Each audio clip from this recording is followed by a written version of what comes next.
the conditions were similar to 1988, but now that we have a drought plan in place for the big hole, even although the conditions were very similar to 88, the big hole did not go dry as it did in 1988. So just to recognize everyone who played their part in keeping our streams and rivers flowing this year. This is the last drought update for the year.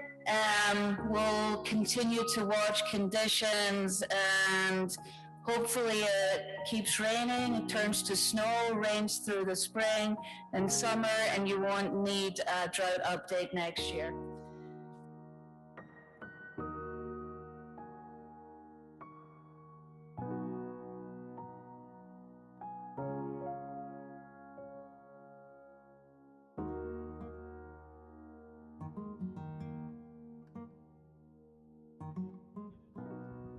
Last year was, I guess, what I consider the start of the drought.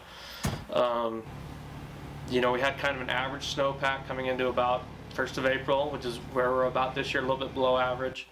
And I know last year here at my house, from the 1st of April, or say the 15th of April, kind of when they say we're at peak snowpack, until the end of last year, I think we only got 3 inches of rain.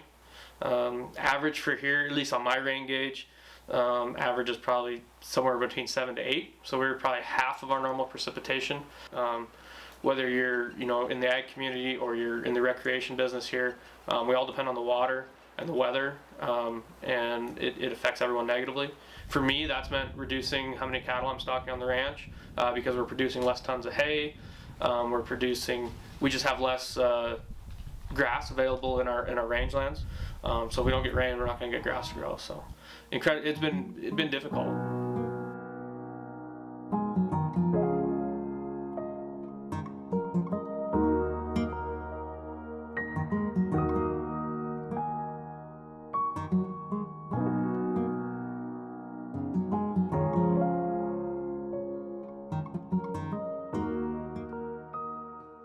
So I think you guys are all kind of aware of what's still going on. Not a lot's changed since the last meeting, but we're still well below average with all of our stream flows.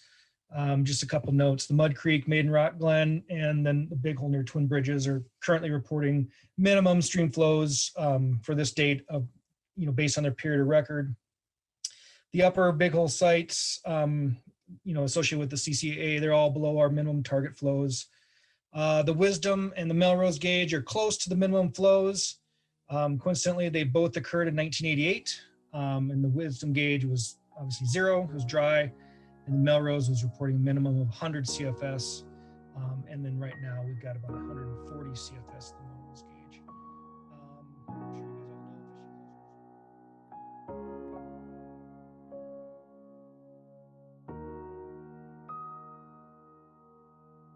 I'm sure you guys all know I grew up fishing. I love the river. Like when we were kids, that's all we did. We fished.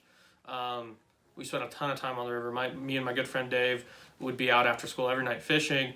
And I mean, we knew where the fish were, and the browns and the rainbows and the cutthroats up in the creeks. And I mean, even the grayling and the whitefish. We loved it all. Like we just lived to fish, and we lived to enjoy the river and enjoy our surroundings. And I think everyone else does. So just more and more people over the years have come to enjoy it. So we've seen just more development, more houses, which I guess isn't a bad thing, but as you see more and more of that, it kind of takes away from kind of the serene peace, I guess, that this valley had. I know when we talk about water quality issues and water quantity issues, I think development, I think all the people who are here and have made their livings here for a while, see some risk in more development. And it's not that we don't want it or don't want people to come and enjoy it, but there are issues with development along the Big Hole, and what will the river look like in 20 years? And I think we're all kind of think about that in the back of our head. And I think that ties into the bigger picture of the river too. And across all the stakeholder groups, I think that's the common goal or the common vision we all share, is that we want the river to be sustainable.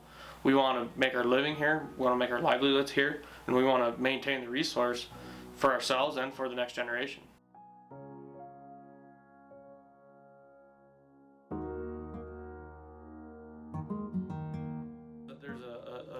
A book I read once, and he's a Montanan. His name's Bruce Vincent, and he said that one of the things about Montana is we kind of when we're in the resource industry, and agriculture is a resource industry, we kind of work under a kind of an unspoken, unwritten permission from the public.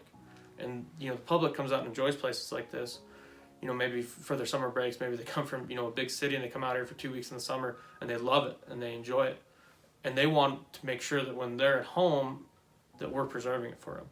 And I think that's one of the key things that we in agriculture can do, is help preserve some of these great landscapes. But we have to follow some constraints, and we have to make sure that we're being diligent in carrying that responsibility.